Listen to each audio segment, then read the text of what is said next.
Hi guys, మైదానంలో అడుగు పెట్టామా, పరుగుల వరద పారించామా, ప్రత్యర్థి జట్టును ఒత్తిడిలోకి నెట్టామా, విజయం సాధించామా? ప్రస్తుత ఐపీఎల్ 17వ సీజన్లో సన్ రైజ్ హైదరాబాద్ జట్టు అనుసరిస్తున్న వ్యూహం ఇది. ఆసీస్ పేసర్ ప్యాట్ కమిన్స్ సారథ్యంలో జట్టుని ప్రతి ఆటగా రాణిస్తున్నారు. విజయం కోసం తన వంతు ప్రయత్నం చేస్తున్నారు.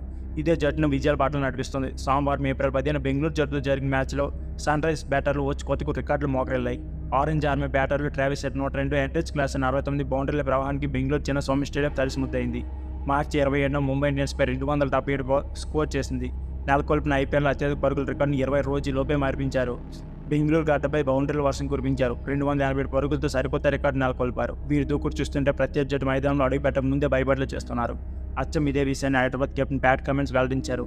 ఆర్సీబీపై గెలుపు అనంతరం కమిన్స్ జట్టు సమావేశంలో స్ఫూర్తివంతంగా స్పీచ్ ఇచ్చారు. తమతో ఆడాలంటే ఇతర జట్ల ఆటగాళ్లు భయపడుతున్నాయని sun rise Hyderabad captain Pat Cummins అన్నారు. దూకుడే తమ మంత్రమని, దాన్ని అలాగే కొనసాగిస్తూ ప్రత్యర్థి జట్టు మైదానంలో అడుగుపెట్టక ముందే మానసికంగా ఓడించాలని కమిన్స్ వెల్లడించారు. దూకుడు మంత్రం ప్రతి మ్యాచ్లో పనిచేయకపోవచ్చు, అయినప్పటికీ దాన్ని కొనసాగించాలని సహచరులకు హితబోధ చేశారు. అలాగే దూకుడుగా ఆడాలని నేను చెప్తూనే ఉంటా, మీరు నా నుంచి వింటూనే ఉంటారు. ఇది ప్రతి మ్యాచ్లో పనిచేయదు, కానీ నేను ఒక్కటే చెప్పగలను, ధైర్యంగా దూకుడుగా ఉండండి, ఆటను శ్వాసతో ఆస్వాదించండి, మీ బ్యాట్తో రాణిస్తూ ఉండండి. మనతో ఆడాలంటే ఇతర జట్లు భయపడుతున్నాయి. మైదానంలోకి రాకముందే మనం కొన్ని జట్లు పూర్తిగా ఓడించేయాలి. మనకి ఇది మరో గొప్ప రోజు, బాగా ఆడారని కమిన్స్ డ్రెస్సింగ్ రూమ్లో సహచర ఆటగాళ్లతో ఉద్దేశపూర్వకంగా చెప్పుకొచ్చారు. ఈ సీజన్ ఇప్పటివరకు 6 మ్యాచ్లు ఆడిన సన్ రైజర్స్ 4 విజయం సాధించింది. 8 పాయింట్లతో పాయింట్ పట్టికలో 4వ స్థానంలో ఉంది. సన్ రైజ్ తదుపరి మ్యాచ్ ఢిల్లీ క్యాపిటల్స్ తలపడుంది. ఏప్రిల్ 20న ఢిల్లీలోని అరుణ్ జైట్లీ స్టేడియం వేదికగా ఈ మ్యాచ్ జరగనుంది. సో ఫ్రెండ్స్, ఇది వీడియో నచ్చితే please like, share and subscribe my channel. Thank you for watching.